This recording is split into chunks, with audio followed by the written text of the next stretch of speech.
ಇನ್ನು ತಮಿಳುನಾಡಿನಲ್ಲಿ ದಳಪತಿ ವಿಜಯ್ ಟಿವಿಕೆ ಸಂಚಲನ ಮೂಡಿಸುತ್ತಾ ಆಕ್ಸಿಸ್ ಮೈ ಇಂಡಿಯಾ ಸಮೀಕ್ಷೆಯಂತೆ ವಿಜಯ್ ಗೆಲ್ತಾರಾ? ತಮಿಳುನಾಡು ರಾಜಕೀಯದಲ್ಲಿ ದೊಡ್ಡ ಮಟ್ಟದ ಬೆಟ್ಟಿಂಗ್ ಆಗ್ತಾ ಇದೆ. ಯಾವಾಗ ಈ ಎಕ್ಸಿಟ್ ಪೋಲ್ಗಳ ರಿಸಲ್ಟ್ ಬಂತು, ಅದರಲ್ಲಿ ಟಿವಿಕೆ ಫೇವರ್ ಆಗಿತ್ತು, ಅಲ್ಲಿಗೆ ಬೆಟ್ಟಿಂಗ್ ಕೂಡ ಜೋರಾಗಿ ನಡೀತಾ ಇದೆ. ಬೆಟ್ಟಿಂಗ್ಗೆ ಹಾಟ್ ಫೇವರಿಟ್ ಆಗಿದೆ ವಿಜಯ್ ಟಿವಿಕೆ ಪಕ್ಷ.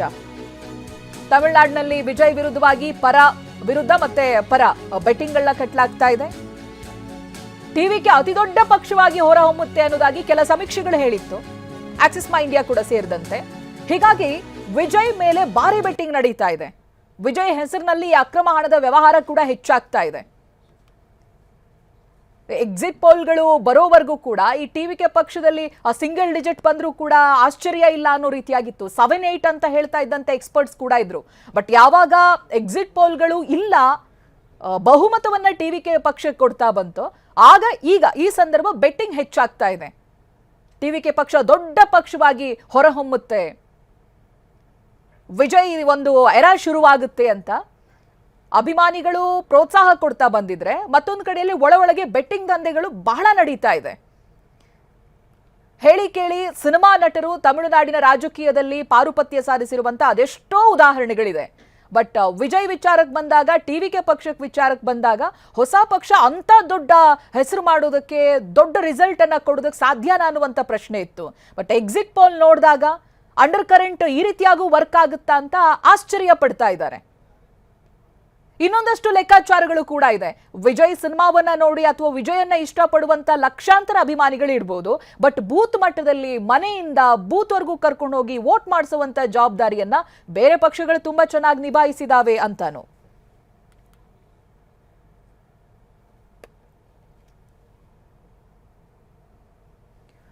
ಇವೆಲ್ಲದಕ್ಕೆ ಸಂಬಂಧಪಟ್ಟಾಗಿ ಮಾಹಿತಿಯನ್ನ ಕೊಡ್ತಾ ಹೋಗ್ತಾರೆ. ಇನ್ನು ಹರೀಶ್ ಕೂಡ ಲೈವ್ ನಲ್ಲಿ ಜಾಯ್ನ್ ಆಗಿದ್ದಾರೆ ತಮಿಳುನಾಡಿನಿಂದ.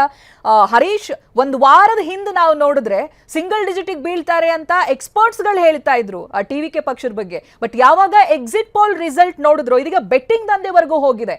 ದೊಡ್ಡ ಮಟ್ಟದಲ್ಲಿ ಹಣದ ಹೊಳೆನೆ ಹರಿತಾ ಇದೆ ಅನ್ನೋದು ಗೊತ್ತಾಗ್ತಾ ಇದೆ ತಮಿಳುನಾಡಿನಲ್ಲಿ. ಅದ್ರ ಜೊತೆಗೆ ಈ ಕೌಂಟಿಂಗ್ ಬೇಕಿರುವಂತಹ ಸಿದ್ಧತೆಗಳು ಯಾವ ರೀತಿಯಾಗಿ ನಡೀತಾ ಇದೆ ಹರೀಶ್?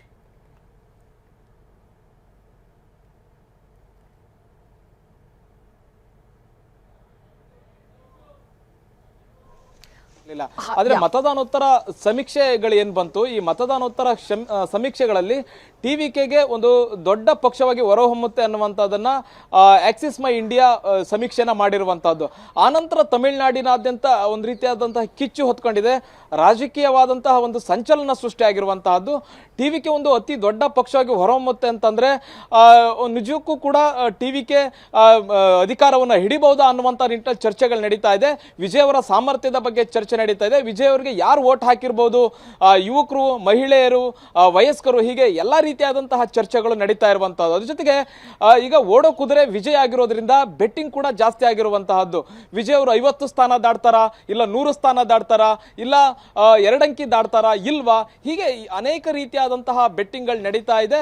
ಮತ್ತೆ ಇಡೀ ತಮಿಳುನಾಡಿನಾದ್ಯಂತ ಈ ರೀತಿಯಾದಂತಹ ಬೆಟ್ಟಿಂಗ್ಗಳು ನಡೀತಾ ಇರುವಂತದ್ದು. ಮತ್ತೆ ಪೊಲೀಸರು ಕೂಡ ಈ ಬೆಟ್ಟಿಂಗ್ ನಡೀತಾ ಇರುವಂತಹ ವಿಚಾರವಾಗಿ ಹದ್ದಿನ ಕಣ್ಣನ್ನ ಇಟ್ಟಿರುವಂತಹದ್ದು. ಯಾವುದೇ ಕಾರಣಕ್ಕೂ ಅಕ್ರಮ ಅವ್ಯವಹಾರಗಳು ನಡಿಬಾರದು ಅನ್ನುವಂತ ಕಾರಣಕ್ಕೋಸ್ಕರ ತಮಿಳುನಾಡಿನಾದ್ಯಂತ ಕಟ್ಟೆಚ್ಚರವನ್ನು ವಹಿಸಲಾಗಿದೆ. ನಾನೀಗ ಟಿವಿಕೆಯ ಕಚೇರಿಯ ಮುಂದಿದ್ದೇನೆ. ಪಣಿಯೂರಿನಲ್ಲಿರ್ತಕ್ಕಂಥ, ಚೆನ್ನೈನಿಂದ ಸುಮಾರು 25 ಕಿಲೋಮೀಟರ್ ದೂರ ಇರತಕ್ಕಂಥ ಪಣಿಯೂರಿನ ಟಿವಿಕೆ ಕಚೇರಿಯ ಮುಂದಿದ್ದೇನೆ. ಅತ್ಯಂತ ದೊಡ್ಡದಾದ ಕಾಂಪೌಂಡ್ ಅನ್ನ ಹಾಕೊಂಡಿದ್ದಾರೆ. ಅಂದ್ರೆ ಒಬ್ಬ ಸಿನಿಮಾ ನಟರ ಮನೆ ಯಾವ ರೀತಿಯಾಗಿ ಎತ್ತರದ ಕಾಂಪೌಂಡ್ ಇರುತ್ತೆ, ಅದೇ ರೀತಿಯಾಗಿ ಟಿವಿಕೆ ಪಕ್ಷದ ಕಚೇರಿಯನ್ನು ಕೂಡ ಅತ್ಯಂತ ಎತ್ತರವಾದ ಕಾಂಪೌಂಡ್ ನಿಂದ ಸುರಕ್ಷಿತವಾಗಿ ಕಟ್ಟಿರುವಂತಹದ್ದು. ಜೊತೆಗೆ ಈಗಾಗಲೇ ಆಫೀಸ್ ಅನ್ನ ಬಂದ್ ಮಾಡಿದ್ದಾರೆ. 4 ಗಂಟೆ ಆಗಿದೆ, ಸಂಡೇ ಬಂದ್ ಮಾಡ್ತೀವಿ ಅಂತ ಹೇಳಿದ್ದಾರೆ. ಒಳಗಿದ್ದಂತಹ ಕಾರ್ಯಕರ್ತರನ್ನ ಹೊರಗಡೆ ಕಳಿಸಿದ್ದಾರೆ. ಸದ್ಯಕ್ಕೆ ಬಂದ್ ಆಗಿರುವಂತದ್ದು. ನಾಳಿನ ಫಲಿತಾಂಶದ ಸಿದ್ಧತೆಗಳು ನಡೀತಾ ಇದೆ. ಫಲಿತಾಂಶಕ್ಕೆ ಬೇಕಾದಂತಹ ಏನು ಚಟುವಟಿಕೆಗಳೇನಿದೆ ಅವುಗಳನ್ನ ಒಳಗಡೆ ಕೆಲಸ ಮಾಡ್ತಿರುವಂತದ್ದು. ನಾವು ಕಾರ್ಯಕರ್ತರು ಅವ್ರನ್ನ ಮಾತಾಡಿಸಿ ಹೋಗ್ತೀನಿ. ನೀವು ಎಲ್ಲಿಂದ ಬಂದಿದ್ದೀರಿ? ತಿರುವಣ್ಣಾಮಲೆಯಿಂದ ಬಂದಿರೋದು. ನಿಮ್ಮ ಹೆಸರು? போலூர் விஜய் குமார் என் பேர். விஜய் தான் என் பேரும். போலூர்ந்து வந்திருக்கோம். ನೀವು ವಿಜಯ್ ಫ್ಯಾನ್ಗೋಸ್ಕರ ನಿಮ್ಮ ಹೆಸರು ಇಟ್ಟರೆ ಅಥವಾ ನಿಮ್ಮ ತಂದೆ ತಾಯಿ ಇಟ್ಟ ಹೆಸರು? ಇಲ್ಲ, ವಿಜಯ್ಗೋಸ್ಕರ ನಾವು ಇಟ್ಟಿದ್ದೀವಿ ಫೋನು. ನಾನು ಬಂದು ಬ್ಯಾಂಗ್ಳೂರಲ್ಲಿ ಕೆಲಸ ಮಾಡಿದ್ದೀನಿ, ಬ್ಯಾಂಗ್ಳೂರಲ್ಲಿ ಇದ್ದೀನಿ. ನಮ್ಮ ಅಣ್ಣ ಜಯಿಸ್ಬೇಕು ನಾಳೆ ಅಂತ ನಾವು ಬಂದಿದ್ದೀವಿ ಇಲ್ಲಿ. ಏನು ವಿಜಯ್ ಅವರು ತಮಿಳುನಾಡು ರಾಜಕೀಯದಲ್ಲಿ ಕಮಾಲ್ ಮಾಡ್ತಾರಾ? ನಾಳೆ ಏನಾದ್ರು ಅವರು ಕಿಂಗ್ ಮೇಕರ್ ಆಗ್ತಾರ ಫಲಿತಾಂಶದಲ್ಲಿ? ನಾಳೆ ಆಗ್ತಾರೆ. 200 ಸೀಟ್ ಹೊಡಿತಾರೆ ನಮ್ಮನ್ನ. 200 ಸೀಟ್ ಹೊಡಿ. 200 ಸೀಟ್ ಹೊಡಿತಾರೆ ನಮ್ಮನ್ನ. ನೀವು ಬೆಂಗಳೂರಲ್ಲಿ ಕೆಲಸ ನಾವು ಬೆಂಗಳೂರಲ್ಲೇ ಕೆಲಸ ಮಾಡೋದು. ನಾಳೆ ಇದು ಓಟ್ ಇದು ಮಾಡ್ತಾರೆ ಅಂತ ನಾವು ಬಂದಿದೀವಿ. ನಾಳೆ ವೋಟಿಗೋಸ್ಕರ ಕೌಂಟಿಂಗ್ ಆಗುತ್ತೆ ಅಂತ ನೀವು ಇವತ್ತೇ ಬಂದಿದ್ದೀರಿ. ಕೌಂಟಿಂಗ್ಗೋಸ್ಕರ ನಾವು ಇವತ್ತೇ ಬಂದಿದೀವಿ. ಹೇಗಾಗಿದೆ ವೋಟಿಂಗ್? ಯಾರು ದೇವಸ್ಥಾನಕ್ಕೆ ಹೋಗಿ ಅವ್ರಿಗೆ ಇದು ಅಭಿಷೇಕ ಮಾಡಿಕೊಂಡು ತಿರುವಣ್ಣಾಮಲೆ ನಮ್ಮೂರು ಪೋಳೂರು ಹತ್ರ, ಅಲ್ಲಿ ಹೋಗಿ ನಾವು ಅರ್ಚನೆ ಮಾಡ್ಕೊಂಡು ಬಂದು ಇವಾಗ ಅನ್ನ ಹತ್ರ ಕೊಟ್ಬಿಟ್ಟು ಇವಾಗ ಆಚೆ ನಿಂತ್ಕೊಂಡಿದೀವಿ. ಅಂದ್ರೆ ನಾಳೆ ನಿಮಗೆ ಸಂಪೂರ್ಣ ವಿಶ್ವಾಸ ಇದೆ ಅಧಿಕಾರಿ? ನಮಗೆ ವಿಶ್ವಾಸ ಇದೆ. ನಾಳೆ 200 ಸೀಟ್ ಹೊಡಿಬೇಕು, ನಮಗೆ ಒಂದು ಇದು ಬರಬೇಕು. ಅದಕ್ಕೋಸ್ಕರ ನಾವು ಬಂದಿದ್ದೀವಿ. ನಾವು ಬೆಂಗಳೂರಿಂದ ಕೆಲಸ ಬಿಟ್ಬಿಟ್ಟು ಇಲ್ಲಿ ಬಂದಿದ್ದೀವಿ. ಚೈತ್ರ, ಇವರು ಬೆಂಗಳೂರಿಂದ ವಿಜಯ್ ಅಂತ, ವಿಜಯ್ ಅವರ ಅಭಿಮಾನಿ ಇವರು, ಹಾಗಾಗಿ ಇವರು ವಿಜಯ್ ಅಂತ ಹೆಸರು ಇಟ್ಕೊಂಡಿದ್ದಾರೆ. ಅಲ್ಲಿ ಕೆಲಸ ಬಿಟ್ಟು ಇಲ್ಲಿ ವಿಜಯ್ ಅವರು ನಾಳೆ ಫಲಿತಾಂಶ ಇರೋದ್ರಿಂದ ಹೇಗಾದ್ರೂ ಮಾಡಿ ಪಾರ್ಟಿ ಗೆಲ್ಲೇಬೇಕು ಅನ್ನುವಂಥ ನಿಟ್ಟಿನಲ್ಲಿ ವಿಶ್ವಾಸವನ್ನು ಹೊಂದಿದ್ದಾರೆ. ಜೊತೆಗೆ 200ಕ್ಕೂ ಹೆಚ್ಚು ಸೀಟ್ಗಳನ್ನ ಟಿವಿಕೆ ಗೆಲ್ಲುತ್ತೆ ಅನ್ನುವಂಥ ವಿಶ್ವಾಸವನ್ನ ಅಭಿಮಾನಿ ವ್ಯಕ್ತಪಡಿಸ್ತಾ ಇದ್ದಾರೆ. ಚೈತ್ರ, ನೀವು ಮಾತನಾಡಿಸ್ಬೇಕಾದ್ರೆ ನಾವು ನೋಡ್ತಾ ಇದ್ವಿ, ಎಂತ ಕಾನ್ಫಿಡೆನ್ಸ್ ನೋಡಿ. ಎಕ್ಸಿಟ್ ಪೋಲ್ಗಿಂತನೂ 2 ನಂಬರ್ ಜಾಸ್ತಿನೇ ಹೇಳಿದ್ದಾರೆ. 200 ಕ್ರಾಸ್ ಆಗ್ಬಿಡುತ್ತೆ ಟಿವಿಕೆ ಪಕ್ಷ ಅಂತ. Thank you Harish and Pramod.